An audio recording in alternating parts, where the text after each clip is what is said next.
Good morning learners.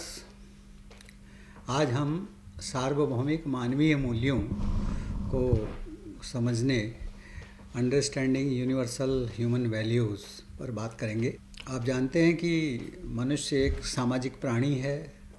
वह स्वयं में और स्वयं के लिए ही नहीं बल्कि पूरे परिवार के लिए समाज में रहकर जीता है, और न केवल जीता बल्कि वो समाज के लिए और व्यक्तियों के लिए, अपने परिवार के लिए जीता है। उसमें परस्पर सौहार्द और सामंजस्य का लक्ष्य होता है।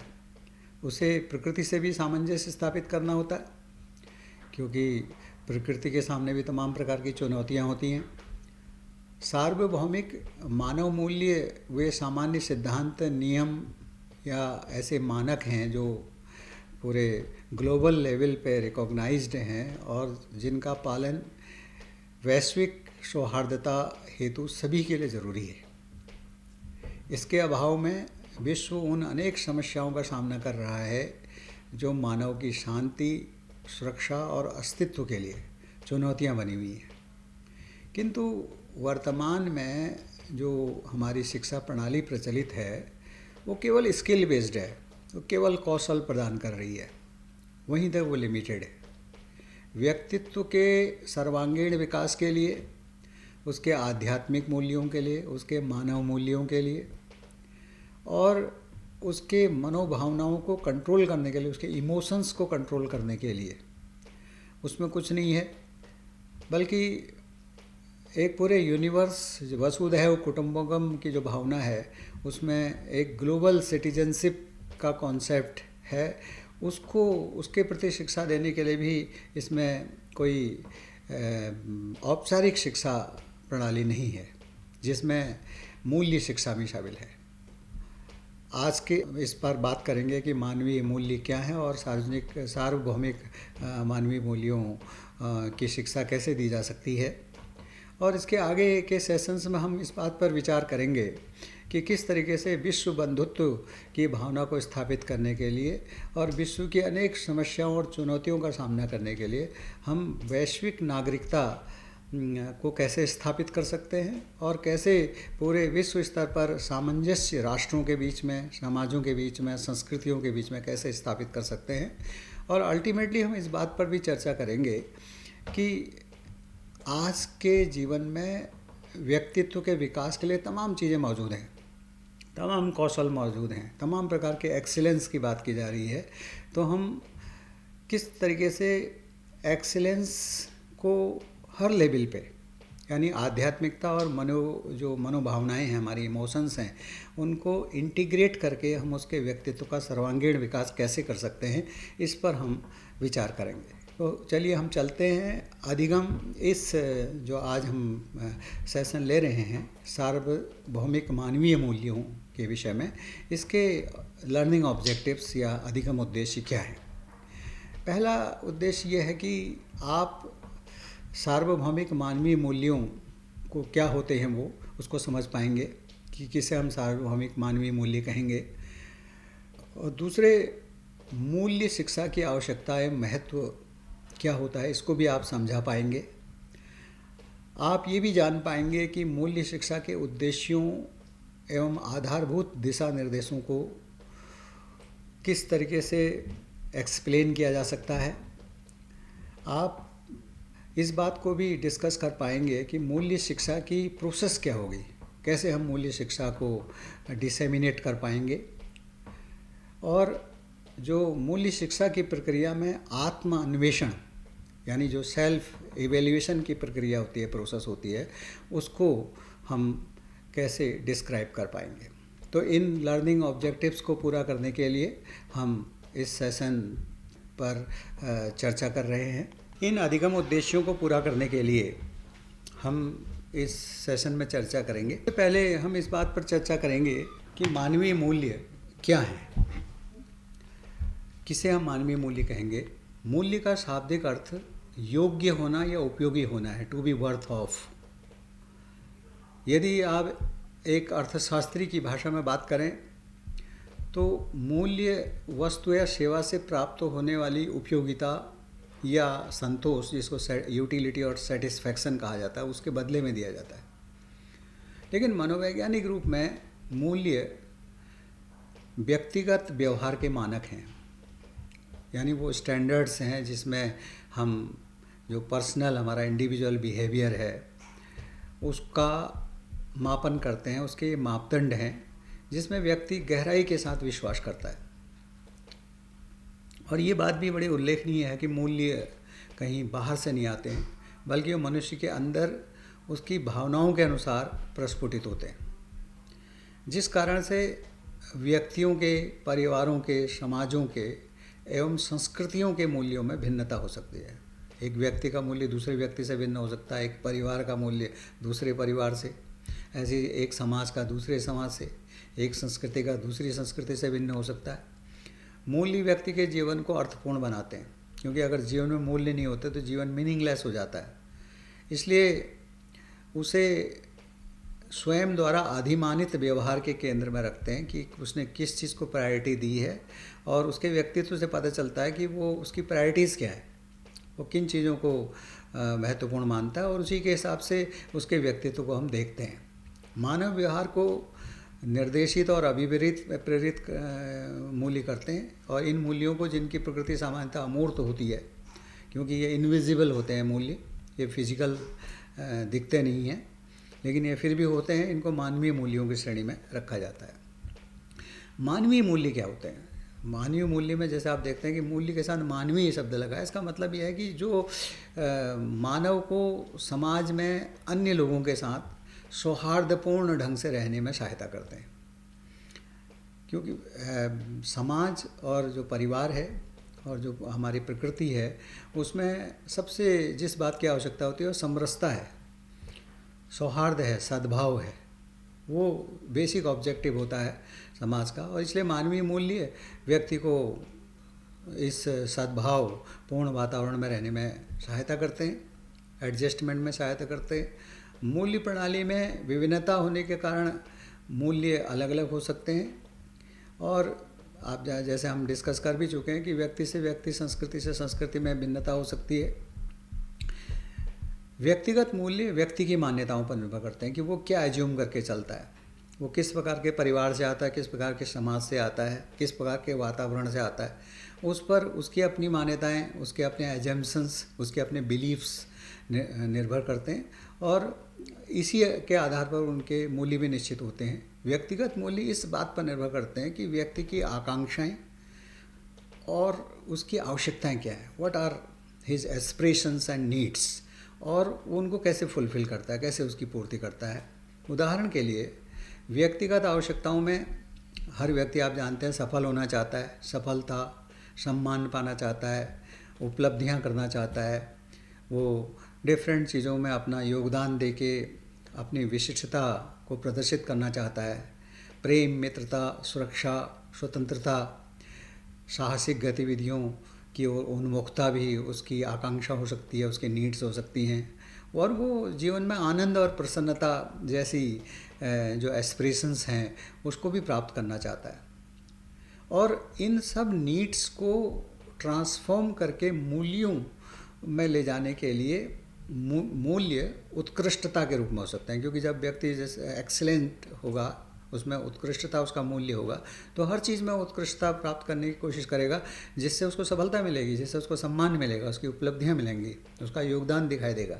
इसी तरीके से विशेषज्ञता, एक्सपर्टीज़, डिफरेंट टाइप की स्किल्स में उसका प्रभाव, किस तरीके का इम्पैक्ट वो डाल रहा है, किस प्रकार का उसका स्वभाव है, ईमानदारी का, इंटेग्रिटी का, ऑनेस्टी का, विनम्रता, उसकी प्रामाणिकता की जो बात कह रहा है वो कितनी प्रामाणिक है, दृढ़ता, करुणा, जो एम्पैथी और सिंपैथी जिसको हम कहते हैं, और अनुकूलता कि वो दूसरे के अनुकूल किस तरीके से एडजस्ट कर सकता है आदि के रूप में वो अपना सकता है। तो इनको हम मानवीय मूल्य कहते हैं, जो कि मानव में हर मानव इन मूल्यों को प्राप्त करना चाहता है। ये मानव मूल्यों के कुछ स्टैंडर्ड्स हैं जिनको व्यक्ति करना चाहता है। अब मानवीय मूल्यों में क्या विशेषताएं होनी चाहिए जिसके आधार पर हम ये कहेंगे कि मानवीय मूल्य हैं। मानवीय मूल्य मानव के व्यक्तित्व के आधार में होने के कारण ये बेसिस में होते हैं, क्योंकि इनके बिना मनुष्य की कल्पना नहीं की जा सकती। मनुष्य और पशु में कोई अंतर नहीं रहता, फिर उसके व्यवहार को महत्वपूर्ण रूप में प्रभावित करते हैं। कि वो कैसे आचार विचार करता है, कैसे समाज में व्यवहार करता है, ये मानवीय मूल्यों पर निर्भर करता है। मानवीय मूल्य निर्णयात्मक भी होते हैं कि कोई विचार सही है या गलत है, वेदर इट इज़ राइट और रॉन्ग, इट इज़ डिज़ायरेबल और अनडिज़ायरेबल, वांछनीय है या नहीं अवांछनीय है। इसका निर्णय करने में भी मानवीय मूल्य आपकी हेल्प करते हैं। मानवीय मूल्य इनविजिबल होते हैं, अमूर्त होते हैं, तो दिखते नहीं हैं लेकिन फिर भी होते हैं, उनका अपना महत्व होता है और वो व्यक्ति को एक सही दिशा की ओर गतिमान भी करते हैं। मानवीय मूल्य स्थैतिक नहीं बल्कि गतिमान होते हैं, तो वो स्टैटिक नहीं होते बल्कि डायनेमिक होते हैं, क्योंकि आज जो मूल्य हैं जो समाज में परिवर्तन के साथ उनमें परिवर्तन होता है। जैसे आप जानते हैं टेक्नोलॉजी बहुत तेज़ी के साथ चेंज हो रही है, तो मूल्यों में भी परिवर्तन होगा उसी के अनुरूप। तो समय के साथ साथ वो परिवर्तनशील होते हैं और कई मानवीय मूल्य ऐसे होते हैं जो हमेशा स्थिर बने रहते हैं। जैसे प्यार है, उसमें चाहे कितना भी परिवर्तन हो जाए, प्यार, दयालुता, न्याय, समानता, ईमानदारी, ये सदैव बने रहने वाले मूल्य हैं। इनमें इसमें कोई गतिशीलता नहीं होती, हमेशा वही बने रहते हैं, क्योंकि ये मानव का बेसिक जो व्यवहार है उसको रिफ्लेक्ट करते हैं। जो सार्वभौमिक मानवीय मूल्य, ये मूल्यों के पीछे सार्वभौमिक शब्द लगा हुआ है, इसका मतलब यह है कि व्यक्तिगत मूल्य व्यक्ति से व्यक्ति भिन्न हो सकते हैं। सार्वभौमिक मानवीय मूल्य पर इस भिन्नता का कोई प्रभाव नहीं पड़ता, चाहे समय में परिवर्तन हो जाए, कालखंड में परिवर्तन हो जाए, स्थान, क्षेत्र, धर्म, समुदाय, संस्कृति आदि के परिवर्तन होने से सार्वभौमिक मानवीय मूल्य वही बने रहते हैं, वही स्थिर बने रहते हैं। ये समस्त कालों के लिए, स्थानों के लिए, व्यक्तियों के लिए, समाजों के लिए एवं संस्कृतियों के लिए समान होते हैं। दूसरे, आप जानते हैं कि ये, जैसे आप जानते हैं, प्यार है, दयालुता है, न्याय, समानता, ईमानदारी, सम्मान, वफादारी, भाईचारा, ब्रदरहुड, शांति, पीस इत्यादि सभी कालों, स्थानों, व्यक्तियों, परिवारों, समाजों, संस्कृतियों, राष्ट्रों पर लागू होते हैं। तो इनसे कोई ज्योग्राफिकल बाउंडेशन इनकी नहीं है, कोई अन्य प्रकार के लिमिटेशंस नहीं है, ये समय और स्थान आदि की सीमाओं से परे होते हैं। सार्वभौमिक मानवीय मूल्यों का क्राइटेरिया क्या है, किस मापदंड पे हम कहेंगे कि ये सार्वभौमिक मानवीय मूल्य हैं? पहली तो बात तो यह है कि इसमें सार्वभौमिक उपयोगिता होनी चाहिए, यानी इसको यूनिवर्सली सभी लोग इसमें उपयोगिता मानते हों और इसमें उपयोगिता होनी भी चाहिए, वैल्यू भी होनी चाहिए और इसको उपयोगी माना भी जाना चाहिए। जैसे उदाहरण के लिए महात्मा गांधी जी ने, जो राष्ट्रपिता महात्मा गांधी जी ने अहिंसा का सिद्धांत दिया, लेकिन अहिंसा का सिद्धांत एक सार्वभौमिक मूल्य इसलिए है कि इसको सार्वभौमिक रूप में इसकी उपयोगिता है और इसको माना भी जाता है, इसको अन्य देश भी मानते हैं। और इसमें सार्वभौमिक उपयोगिता तब मानी जाती है जब लोगों के पास इसकी उपयोगी होने पर विश्वास करने का कारण हो। तो अहिंसा में आप जानते हैं कि विश्व शांति के लिए अहिंसा ज़रूरी है, इसलिए सभी यूनिवर्सली ये एक्सेप्टेबल है। तो ये दो मापदंड हैं जिसके आधार पर एक तो उपयोगिता होनी चाहिए और उपयोगिता को एक्सेप्टेबल भी करना चाहिए यूनिवर्सली, और दूसरा ये है कि इसमें ऐसा बिलीव भी होना चाहिए व्यक्ति में कि वो वास्तव में ये मूल्य सभी के लिए उपयोगी हैं और सभी देशों में इसका उपयोग हो सकता है। सार्वभौमिक मानवीय मूल्यों के कुछ उदाहरण जैसे हैं, जैसे शांति है, ये वो मूल्य जिसके द्वारा लोग अपनी समस्याओं एवं संघर्ष को बिना हिंसा के सुलझाने के योग्य हो जाएं और अपने जीवन की गुणवत्ता में सुधार कर सकें। और आप जानते हैं शांति सार्वभौमिक मूल्य इसलिए है क्योंकि आज विश्व में तमाम प्रकार की अशांति है, चाहे वो आर्थिक अशांति हो, सामाजिक अशांति हो, जाति संघर्ष हो या तमाम प्रकार की युद्ध की विभीषिकाओं से ये पूरा विश्व झुलस रहा है। जो प्राकृतिक रूप में आप देखते हैं कि विभिन्न प्रकार की जो प्राकृतिक विविधताएं हैं वो अशांत करती हैं व्यक्ति को, तो इसलिए शांति की आवश्यकता है। और दूसरा समानता, कि स्थिति, अधिकार और अवसर सभी को मिले पूरे विश्व में, और इसीलिए ये कहा जाता है कि निर्धनता अगर कहीं है तो वो विश्व शांति में सबसे बड़ा जो एक प्रकार की लिमिटेशन है। इसलिए समानता की बात की जाती है और ये जो universal declaration of sustainable development goals हैं उसमें भी समानता की बात कही गई है। और इसी प्रकार से सहिष्णुता, ये एक यूनिवर्सल वैल्यू है कि भिन्न विचारों और व्यवहारों जिनसे नापसंदगी या असहमति हो सकती है, लेकिन फिर भी उनको सहन करने की योग्यता और तत्परता हो। तो ये मूल्य हैं जो हमें पूरे विश्व में भाईचारा स्थापित करने में, शांति स्थापित करने में सहायता देते हैं। ईमानदारी एक बहुत बड़ा गुण है जो सच्चाई, विश्वसनीयता, कार्यों में विश्वास और जवाबदेही लाती है, और ये भी एक सार्वभौमिक मानवीय मूल्य है। स्वतंत्रता, बिना बाधा के कार्य करने या न करने की योग्यता। लिबर्टी जो है, जस्टिस और लिबर्टी एक बेसिक वैल्यूज़ मानी जाती हैं, ये यूनिवर्सल वैल्यूज़ हैं। इसी प्रकार से संतोष, खुशी एवं संतोष की मनोदशा और ये जो भावनात्मक स्थिति को व्यक्त करता है, ये यूनिवर्सल वैल्यू है। मानवीय सम्मान, कि सभी मानव समान हैं और एक दूसरे को लोगों का सम्मान करना चाहिए। एक व्यक्ति की वो क्या मायने रखता है, उसका सम्मान पाने और नैतिक रूप में व्यवहार करने का अधिकार। सम्मान प्रत्येक व्यक्ति की गरिमा और मूल्य का आदर करना सिखाता है, तो ये यूनिवर्सली एक्सेप्टेबल है। इसी प्रकार से मानवाधिकार 1948 में इनकी घोषणा हुई थी, और ये धर्म, संप्रदाय, लिंग, भाषा, राष्ट्रीयता आदि के आधार पर भेदभाव के बिना सभी मानवों के मूलभूत अधिकार हैं, तो इनका भी सम्मान होना चाहिए। और इसलिए आप जानते हैं कि पूरे यूनिवर्सली विभिन्न राष्ट्र, चाहे वो यूनाइटेड नेशंस हैं जिन्होंने मानवाधिकारों की सार्वभौमिक घोषणा की थी, वो इनको मानते हैं, और सभी देशों में इनका सम्मान होना चाहिए और होता है। प्रेम, सभी के साथ गहरी संवेदना और अपनापन।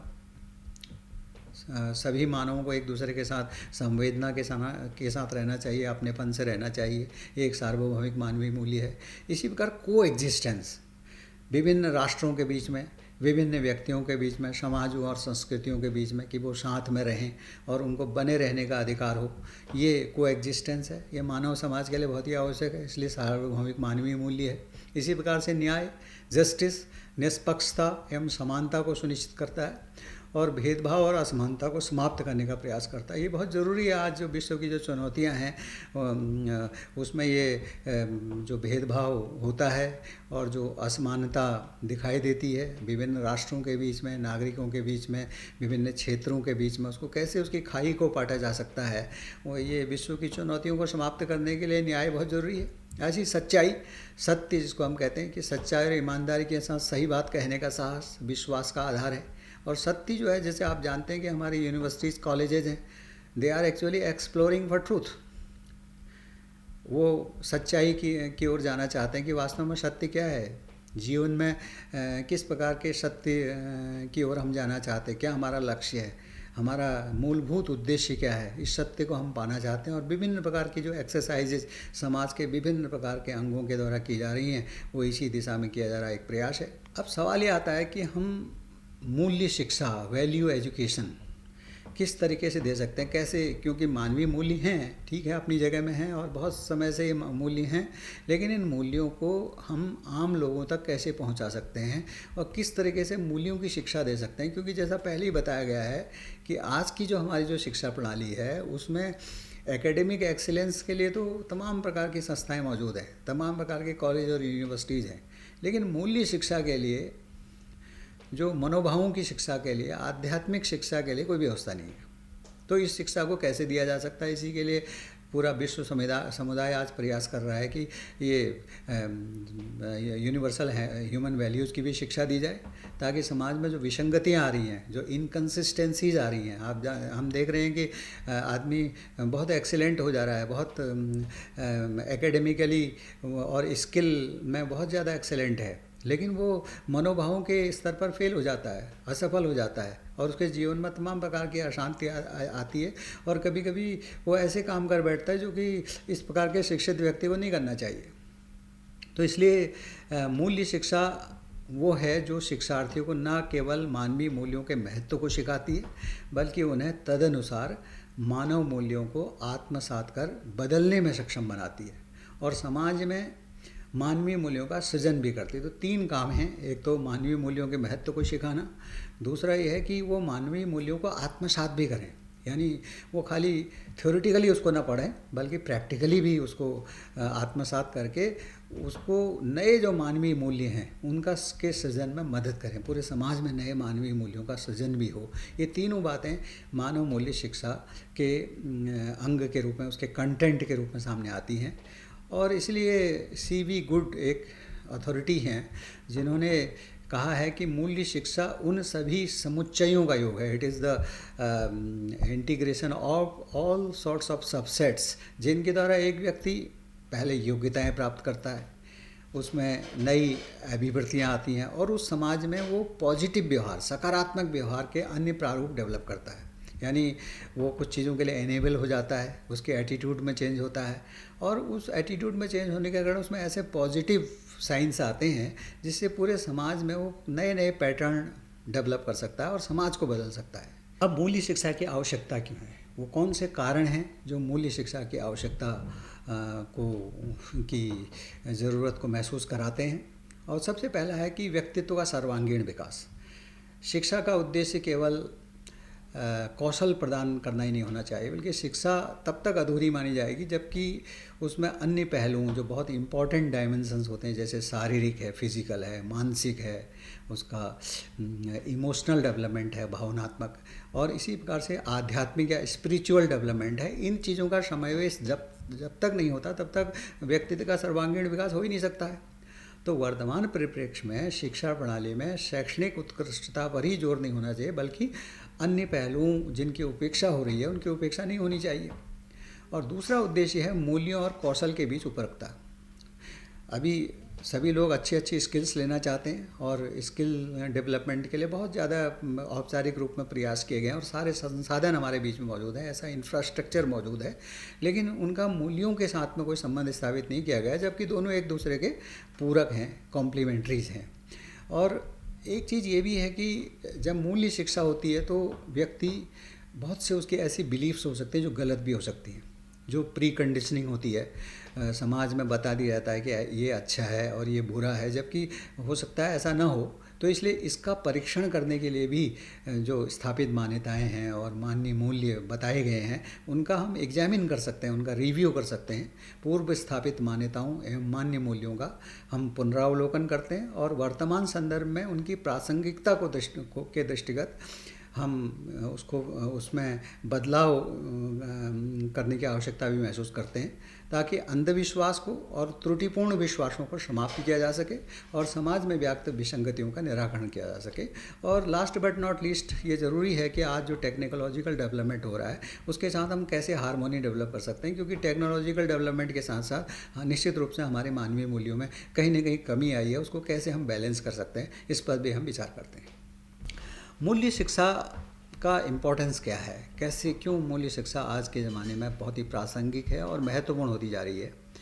समाज में सहिष्णुता, भाईचारा, सद्भाव, सामंजस्य आदि गुणों और नैतिक विकास के लिए ज़रूरी है, क्योंकि आज ये जो भी असहिष्णुता, भाईचारे की कमी, सद्भाव और सामंजस्य की कमी आज दिखाई देती है और नैतिक सिद्धांतों का अवनयन हुआ है, तो उसको कैसे हम रोक सकते हैं। ऐसी मूल्य प्रणाली हम विकसित करने की आवश्यकता है जो सद्भाव को बढ़ाए, हार्मोनी को बढ़ाए, और हार्मोनी को वही बढ़ा सकते जो तर्क संगत हो, यानी वो अंधविश्वासों पर आधारित ना हो, पुराने प्री कंडीशनिंग या बिलीफ्स पर आधारित ना हो, सभी के प्रति समान हो, सभी का सर्वांगीण विकास करे, नागरिकों को जिम्मेदार बनाए, राष्ट्रीयता एवं लोकतंत्र की भावना का संचार करे।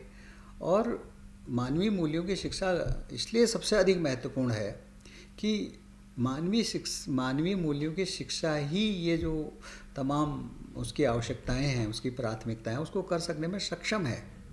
और इसके लिए मानवीय मूल्य शिक्षा की व्यवस्था हमारी जो औपचारिक शिक्षा प्रणाली है, जिसको कहा भी गया है कि हम अपरा विद्या के साथ साथ परा विद्या भी हमें देनी चाहिए। तो अपरा विद्या तो कॉलेजेज और यूनिवर्सिटीज़ में दी जाती है, लेकिन परा विद्या के लिए कोई व्यवस्था, औपचारिक व्यवस्था नहीं है, तो उसको देने की आवश्यकता है। इसलिए मूल्य शिक्षा का महत्व है। मूल्य शिक्षा के उद्देश्य क्या हैं? जीवन के विभिन्न स्तरों पर सद्भाव की समझ उत्पन्न करती है और इस समझ के द्वारा व्यक्ति का विचार में परिवर्तन होता है, व्यवहार में और कार्य के प्रति उसकी सजगता आती है और इसके अनुसार वो जीवन जीना भी सीखता है। जीवन जीने के 4 स्तर हैं, यानी व्यक्ति 4 स्तरों पर जीता है। एक तो इंडिविजुअली वो अपने में जीता है, दूसरा वो परिवार में जीता है, और तीसरा जो डायमेंशन है वो समाज में जीता है, और चौथा और अंतिम जो पड़ाव है जो जिसमें व्यक्ति जीता हुआ है प्रकृति या उसका अपना अस्तित्व। जब तक इन सभी स्तरों पर सद्भाव उत्पन्न होना अवशेष रहेगा, मूल्य शिक्षा की आवश्यकता भी बनी रहेगी। और आज इस बात को माना जाता है कि इसमें सद्भाव की कमी है, इसलिए मूल्य शिक्षा की आवश्यकता बनी हुई है। मूल्य शिक्षा के लिए कुछ गाइडलाइंस इंटरनेशनली दी गई हैं कि मूल्य शिक्षा ऐसी होनी चाहिए जो सार्वभौमिक हो, यानी वो उसमें यूनिवर्सलिटी का तत्व होना चाहिए, सभी मनुष्यों के लिए लागू होनी चाहिए।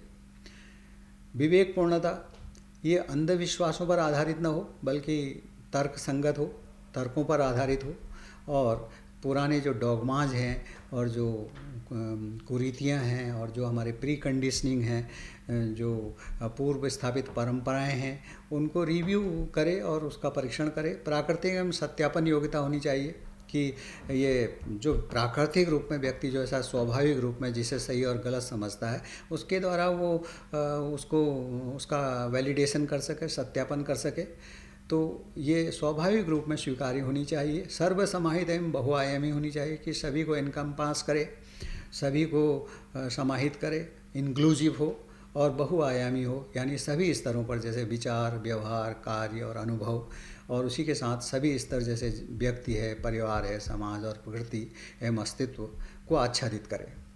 और इसके साथ साथ इसमें एक गुण ये होना चाहिए कि ये सद्भाव की ओर उन्मुख होनी चाहिए, यानी प्रत्येक चीज़ में, प्रत्येक स्तर पर और प्रत्येक कार्य में सद्भाव की ओर उन्मुखता कायम करे, मनुष्य के भीतर और सभी मानव और प्रकृति के साथ जो सामंजस्यपूर्ण संबंध है, जो हार्मोनियस रिलेशंस हैं, उसको प्रमोट करने वाली हो। मानवीय मूल्यों की जो शिक्षा की प्रक्रिया है उसमें सबसे पहले स्वनिरीक्षण या आत्म अन्वेषण की प्रक्रिया होती है। आप जानते हैं इसमें 2 शब्द हैं, स्व और मैं, सेल्फ और आई। सेल्फ और आई और शरीर दोनों का सह अस्तित्व होता है। एक हमारा जो शरीर है इसके अंदर स्व और मैं भी है कि मैं कौन हूँ, हु एम आई। और स्व एक अमूर्त चेतना है, वही शरीर, जबकि जो शरीर है वो एक भौतिक है, लेकिन चेतना उसकी अमूर्त मानी जाती है। चेतना हमें निर्देश देती है, यानी स्व ही हमें निर्देश देता है, और स्व के निर्णय और निर्देशों को मानकर शरीर कार्य करता है, यानी शरीर कार्य करता है, जबकि निर्देश देने वाला कोई और है जिसको हम स्व या चेतना कहते हैं। स्व में विचार, भावनाएं, अनुभव एवं निर्णय निहित होते हैं। यही डिफरेंट प्रकार के इमोशंस होते हैं, उनके एक्सपीरियंसेस होते हैं, और इसी में ये डिसीजन मेकिंग का काम भी करता है।